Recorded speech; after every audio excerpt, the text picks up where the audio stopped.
Let me explain how to times a decimal by a decimal without using a calculator. I'm going to use exercise 7.9 on page 100 to do so.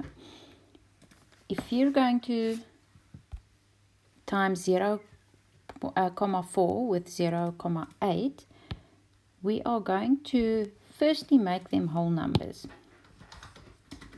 Right, let's get that sorted. So, what can I do to make 0.4 a whole number? I times it by 10. That literally means I move the comma one space to the right. So now I've got 4. On this side, what can I do with 0.8? I also times it with 10. Again, the comma moves one space to the right. So now I've got 8. Now 4 times 8 is 32. That's nice and easy. But do you see that by timesing by 10 here and timesing by 10 there, I clearly made my number bigger. I was, let's say, cheating. I was timesing. Now timesing by 10 twice means I timesed by 100. So the cheat that I've done here was that I've timesed by 100. I did that to make my sum very easy with whole numbers. Now a cheat you can make up for by just doing the opposite. So once I got my 32, I'm going to make up for that cheat by going back and doing the opposite of what I did. So instead of now, because I times by 100, I must now make up by dividing by 100. And that's then what I do here. I divide by 100. Remember, that just means taking the comma right at the end of the 32 and moving it 2 spaces to the left because there's 2 zeros in 100. That's 0.32. Final answer. If you want to look for a shortcut, I can show you one thing. Let's take that away. One thing you can look for is how many decimals did the top two numbers have? They both had 1. 1 decimal place there and 1 decimal place there. So that gives me a total of 2 decimal places. The answer, how many decimal places in my answer? 2 decimal places. So you could go check your answer by saying I had 1 decimal place in that number and 1 in that number, and my 1 plus 1 is 2. So my answer has 2 decimal places in the answer. That's a check that you can do afterwards. Let's look at number 2.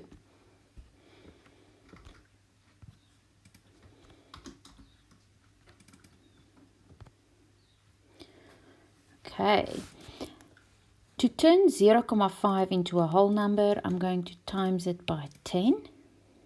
And that means moving the comma one space to the right. Now I've got a 5. That's easier. 0.22, the comma needs to be moved 2 spaces, so I'm timesing by 100. My cheat, in other words, has 1, 2, 3 zeros, so that's 1,000 that I've timesed by that I didn't actually need to do. But now I've got the easy sum of 5 times 22, which is 110. Now all I'm going to do is make up for my cheat by doing the opposite. So I did times by 1,000 initially, so now I'm going to divide by 1,000. That means moving the comma 1, 2, 3 spaces to the left. And now I've got 0.110. You know that 0 there at the end is unnecessary. It doesn't have to be there. But you're welcome to leave it there. It does help with my check. If you look at your check here, I have 1 decimal place in this number and 2 decimal places in that one. So a total of 3 decimal places, which means my answer must have a total of 3 decimal places. And there you see 1, 2, 3.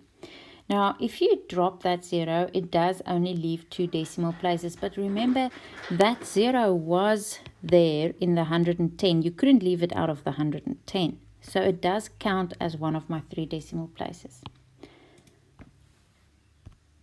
Let's do number 3.